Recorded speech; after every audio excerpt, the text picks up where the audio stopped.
नमस्कार दोस्तों, मैं अनूप कुमार श्रीवास्तव आप लोगों का स्वागत करता हूं अपनी जीएस क्लास में। तो चलिए बच्चे, अपने जीएस क्लास में हम क्लास को आगे बढ़ाते हैं। तो पहले मैं आपको याद दिला दूं कि बच्चे मैं आपको जो पढ़ाऊंगा, आप देख सकते हैं बोर्ड पर मैंने लिख रखा है भूगोल यानी कि ज्योग्राफी। बच्चे हम अपनी क्लास को ज्योग्राफी से शुरू करेंगे, भूगोल से शुरू करेंगे। पहले मैं आपको भूगोल के बारे में कुछ बता दूं बच्चे। अगर आप किसी भी कमीशन के एग्जाम को लें बच्चे, चाहे वो एक क्लर्क का एग्जाम हो या यूपीएससी का एग्जाम हो, आईएएस का एग्जाम हो, इन सभी एग्जाम में ये देखा जा रहा है बच्चे कुछ वर्षों से कि भूगोल से, ज्योग्राफी से नंबर ऑफ क्वेश्चन यानी प्रश्नों की संख्या को बढ़ाई जा रही है। वो ज्यादा से ज्यादा प्रश्न भूगोल से पूछ रहे हैं, ज्योग्राफी से पूछ रहे हैं।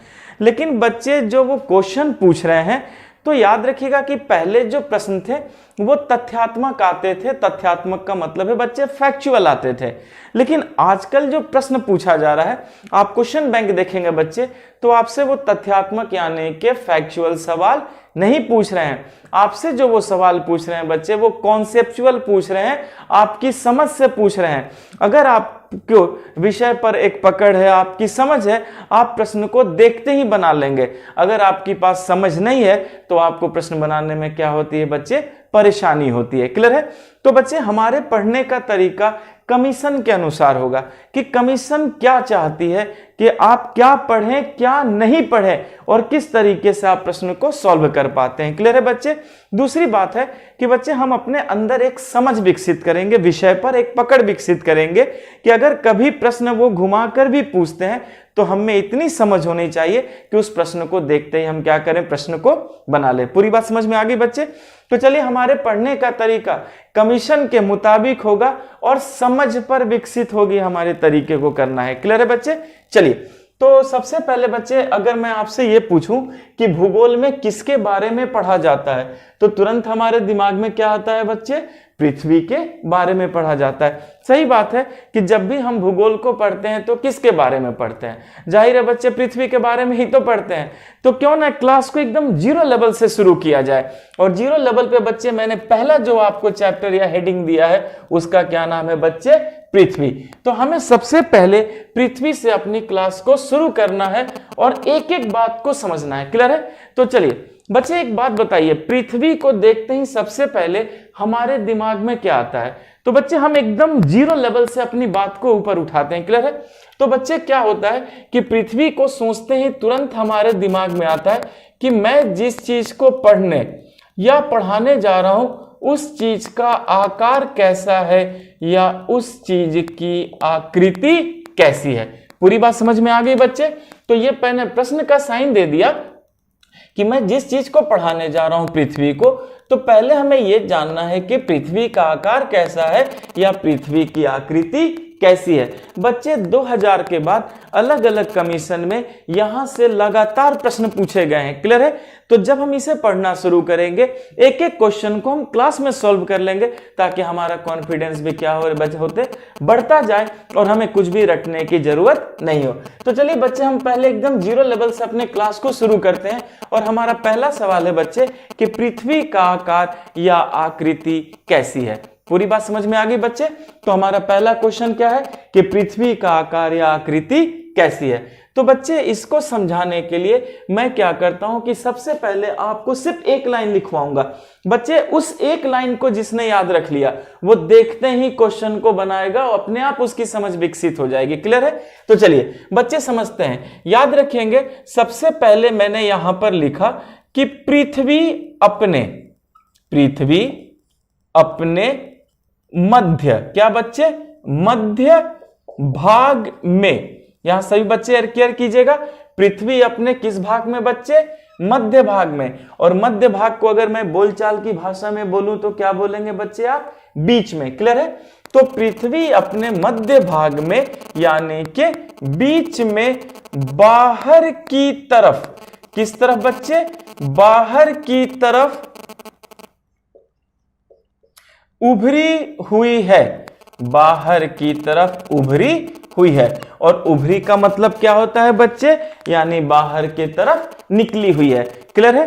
तो बच्चे आपको सिर्फ ये दो बातें याद रखनी है। पहला क्या याद रखना है कि मध्य भाग क्लियर है बच्चे। और दूसरा उभरी हुई, यानी पृथ्वी अपने मध्य भाग में यानी के बीचों बीच क्या है बच्चे, बाहर की तरफ उभरी हुई। बाहर की तरफ उभरी हुई का मतलब क्या होता है बच्चे, बाहर की तरफ निकली हुई। क्लियर है। तो बस आपको यही दो शब्द याद रखने हैं बच्चे कि पृथ्वी अपने बीच में बाहर की तरफ क्या है, निकली हुई है।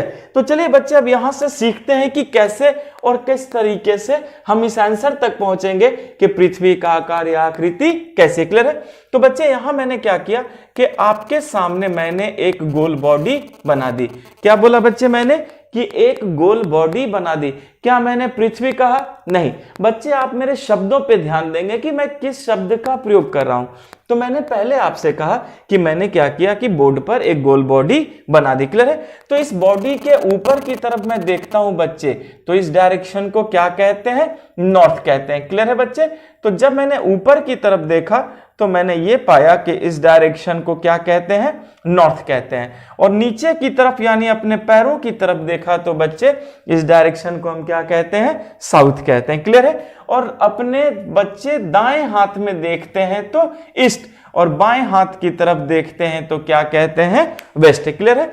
तो सबसे पहले बच्चे मैंने आपको दिशा देखना बताया कि अगर हमारे पास कोई बॉडी है, क्लियर है, मान लीजिए बच्चे मैं इसे पृथ्वी के रूप में समझाऊंगा, तो ऊपर की तरफ देखा तो क्या कहा, उत्तर नॉर्थ, नीचे साउथ, इस तरफ पूरब और इस तरफ पश्चिम, ईस्ट और वेस्ट। पूरी बात समझ में आ गई बच्चे? ठीक। अच्छा अब यहां केयर कीजिए कि मैंने आपसे क्या कहा है कि पृथ्वी अपने मध्य भाग में, बीच के भाग में। तो चलिए बच्चे जरा इस गोले के बीच के भाग को दिखाते हैं। तो मैं अगर बीचों बीच एक ऐसे लाइन खींच दूं तो क्या मुझे इसका बीच का भाग नजर आ रहा है? देखिए बच्चे ध्यान से, डेफिनेटली हमें वास्तव में इसके बीच का भाग क्या है, नजर आ रहा है। तो मैंने क्या कहा है कि पृथ्वी अपने मध्य भाग में बाहर की तरफ उभरी हुई है। तो बच्चे जब इसमें मध्य भाग को देखता हूं तो ये देखिए निश्चित बाहर की तरफ उभरी हुई है। इस तरफ से भी अगर मैं अपने हाथ को करूं बच्चे तो भी आप देख रहे हैं बाहर की तरफ उभरी हुई है। क्लियर है। और चलिए इसको एक 3D इंपोज कर देते हैं बच्चे। इस तरीके से देखिए, अगर उभरी हुई है इसका मतलब है बाहर की ओर निकली हुई है। तो हमने ऐसे गोल देखा कि पृथ्वी जो है बीच के भाग में बाहर की तरफ क्या है बच्चे, उभरी हुई है। लेकिन क्वेश्चन ये है कि जब पृथ्वी अपने बीच के भाग में उभरी हुई है और बच्चे मैं इसको पूरे तरीके से देखता हूं तो ये हर तरफ से क्या है, उभरी हुई है। जबकि पृथ्वी उभरी कहां है, सिर्फ बीच के भाग में, लेकिन इस नक्शे में तो सारा भाग उभरा हुआ है। तो बच्चे जरा सोचो कि अगर मैं इसको ऊपर और नीचे से प्रेस करूं, क्लियर है। यहां देखिए सभी बच्चे ध्यान से, अगर मैंने मान लीजिए इसको ऊपर से और फिर इसी को क्या किया, ऐसे नीचे से भीतर की तरफ दबाया, तो जैसे दबाऊंगा तो क्या ये बीच का भाग अपने आप निकल जाएगा? यहां सभी बच्चे केयर कीजिए कि मैं जैसे इसे दबाऊंगा तो ये बीच का भाग अपने आप क्या हो जाएगा, देख लो बच्चे, निकल गया। इसका मतलब है कि पृथ्वी अपने मध्य भाग में बाहर की ओर उभरी हुई है। इसका मतलब है अपने ऊपरी भाग में। क्या मैं ऊपरी भाग को उत्तरी भाग कहूं? एकदम सही बच्चे। ठीक। फिर देखो निचले भाग में, क्या मैं निचले भाग को दक्षिणी भाग कहूं? ओके। भीतर की तरफ या अंदर की तरफ क्या लग रही है बच्चे, दबी हुई या चपटी। इसका मतलब है कि अगर ये भाग उभरी दिख रही है तो फिर ये भाग क्या दिख रही है बच्चे, चपटी या दबी दिख रही है। क्लियर है। तो याद रखिएगा कि पृथ्वी अपने मध्य भाग में बाहर की तरफ उभरी हुई है, लेकिन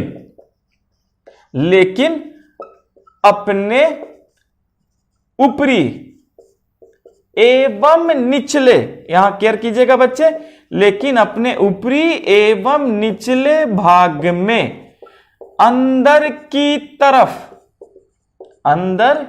तरफ क्या है बच्चे, दबी हुई है या क्या है, चपटी है।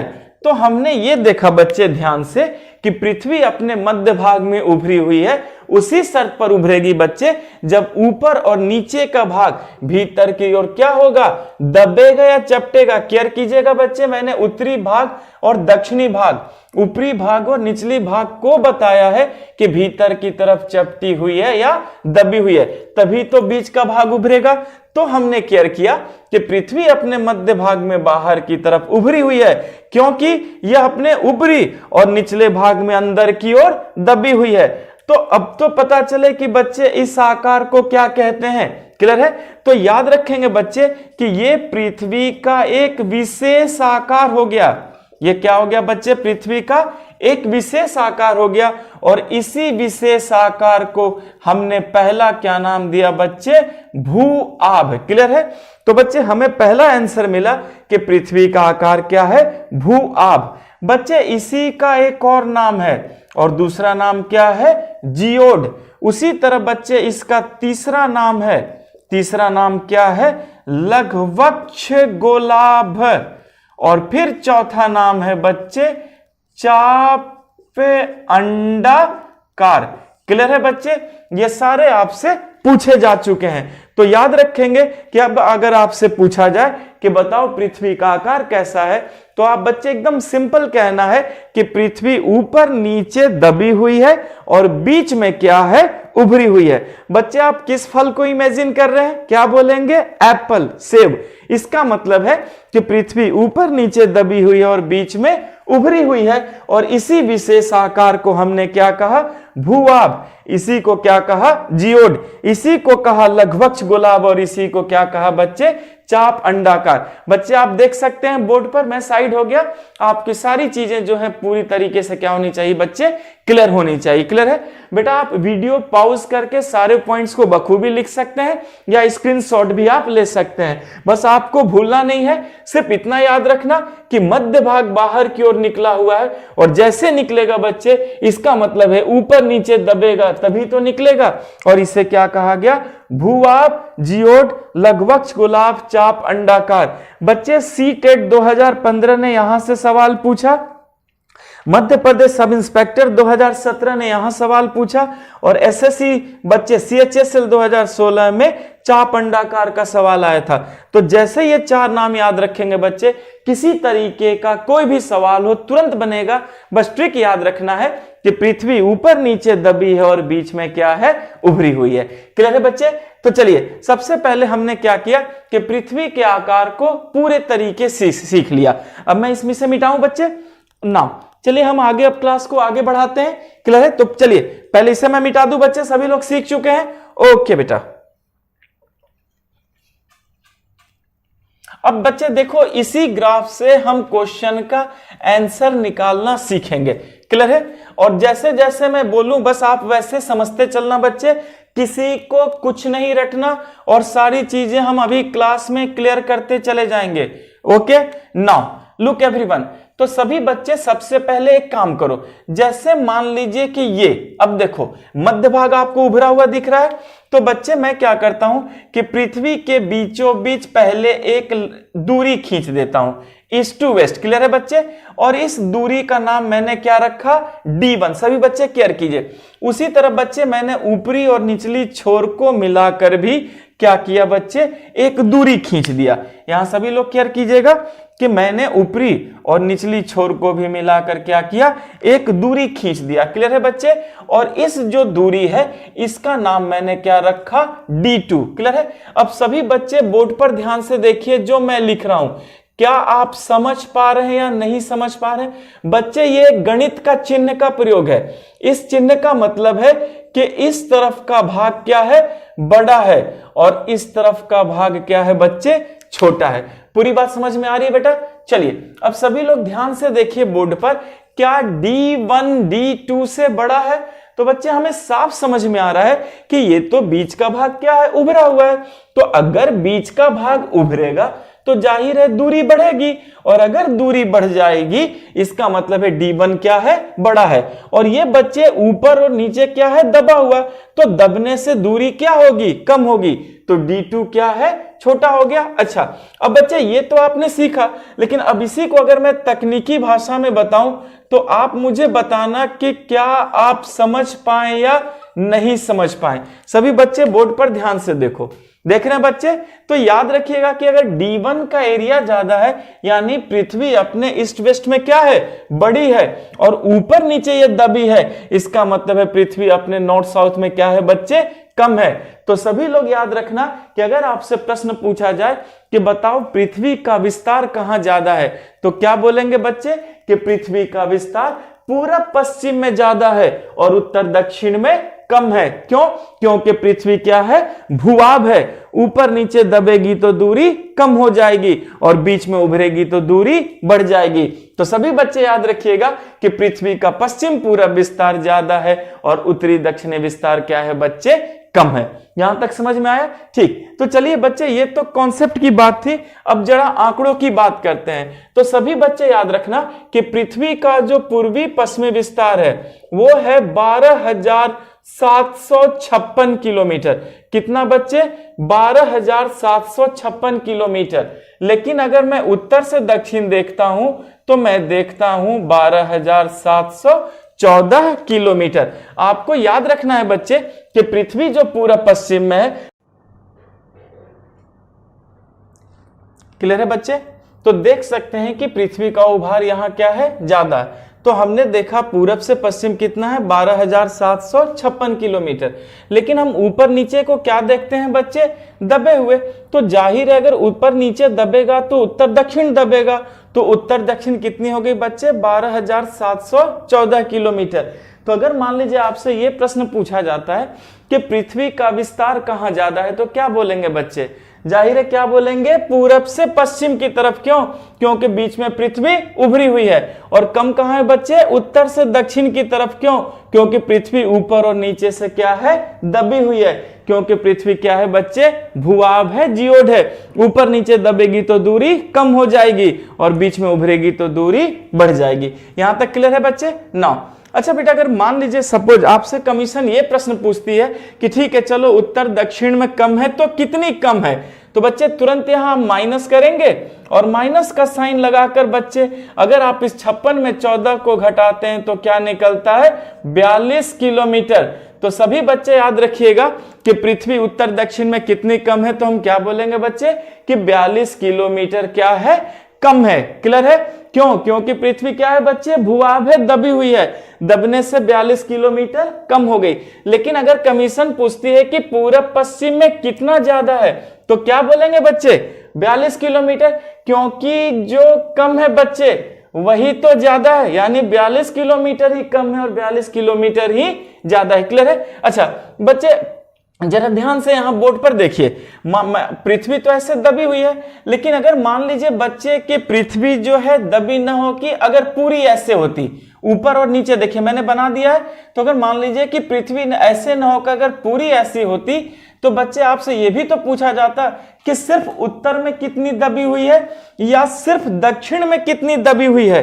तो याद रखेंगे बच्चे कि अगर आपसे सिर्फ उत्तर पूछता है कितनी दबी हुई है, या आपसे सिर्फ दक्षिण में पूछता है कि कितना कम है, तो तुरंत आप इस 42 को क्या करेंगे बच्चे, आधा करेंगे, और आधा करेंगे तो कितना निकला, 21 किलोमीटर। यानी उत्तर में भी 21 किलोमीटर कम है और दक्षिण में भी क्या है बच्चे, 21 किलोमीटर कम है। पूरी बात समझ में आ गई?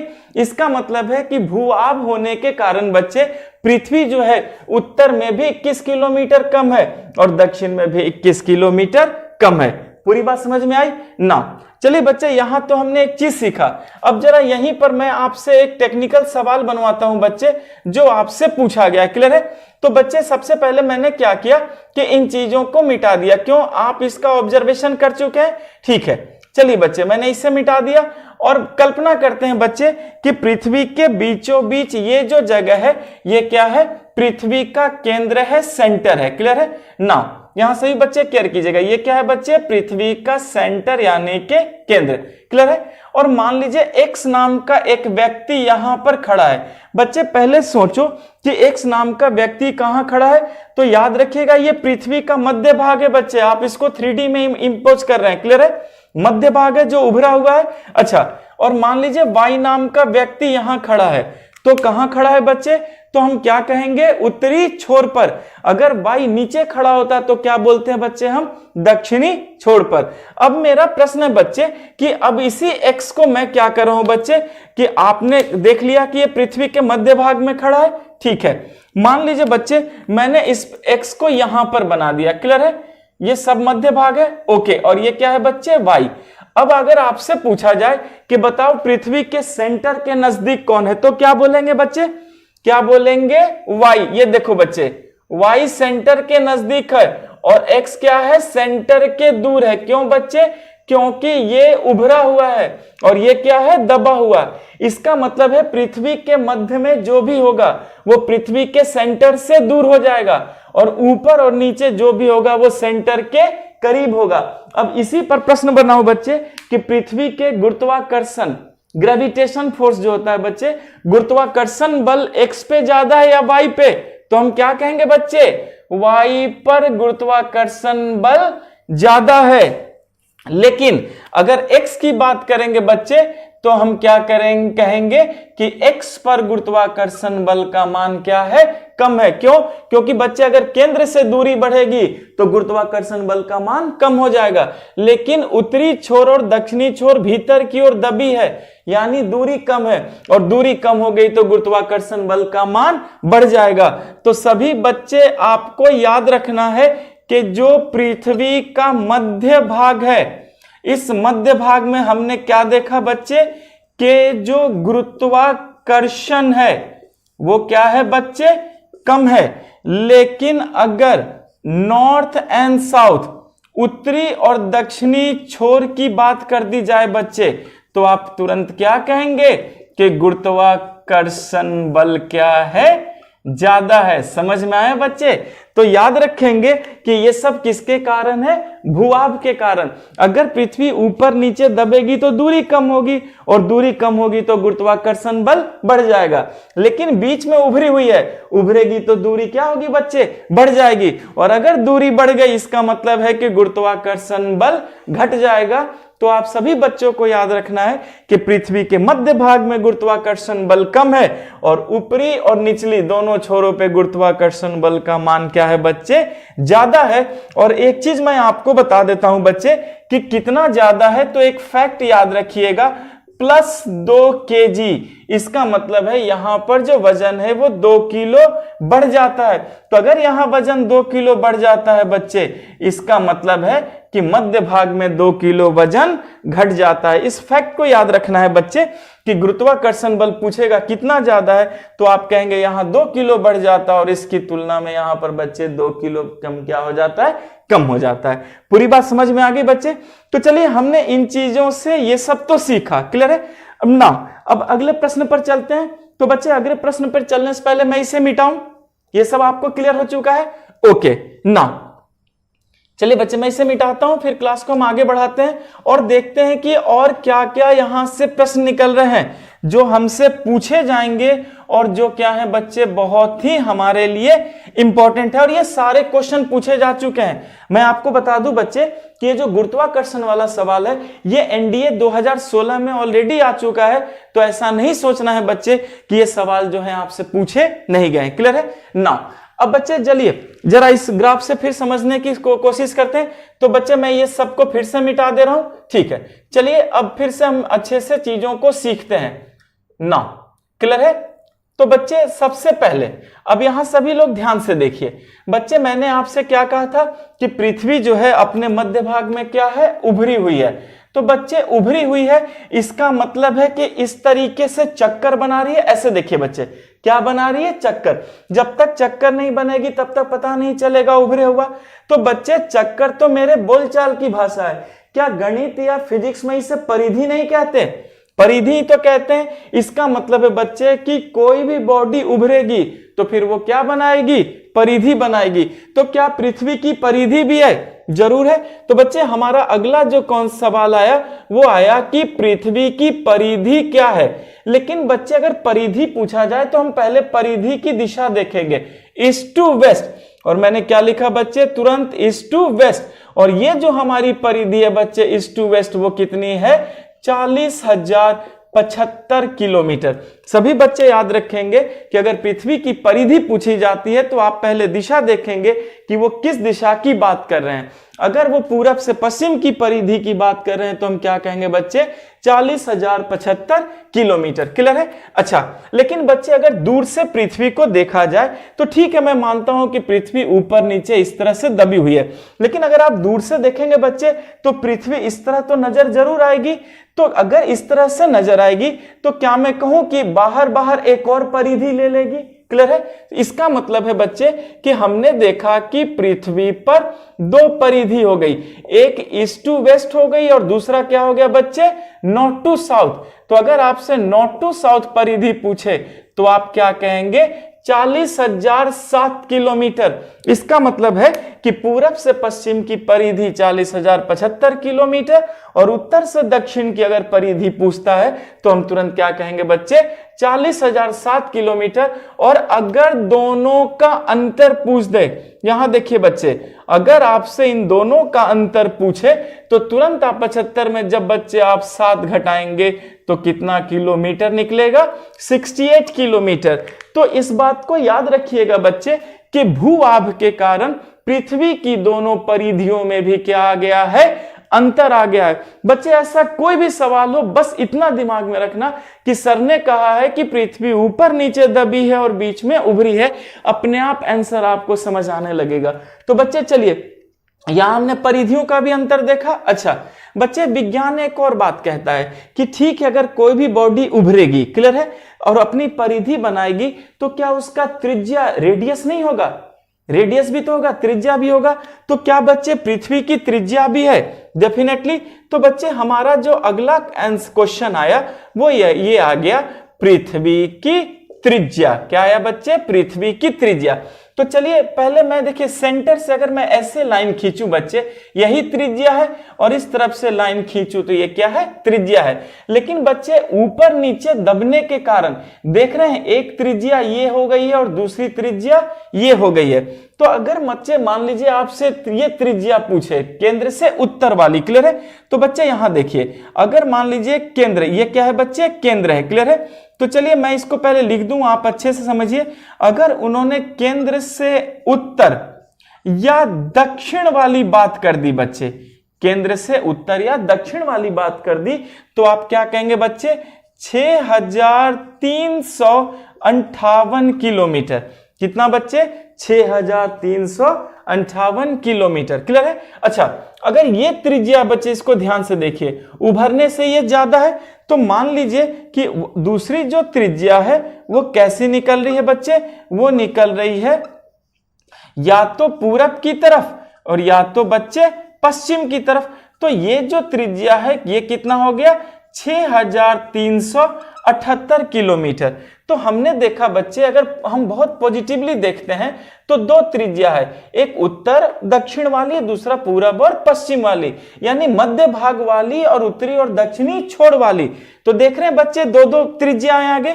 लेकिन याद रखिएगा बच्चे कि हम इसे जनरलाइज करते हैं और इसको एक मान मान लेते हैं। क्या मान लेते हैं बच्चे? इसका एक मान मानते हैं और वो कहते हैं 6400 किलोमीटर। तो अगर आपसे पृथ्वी की त्रिज्या पूछे तो आप एक मान में क्या बोलेंगे, 6400 किलोमीटर।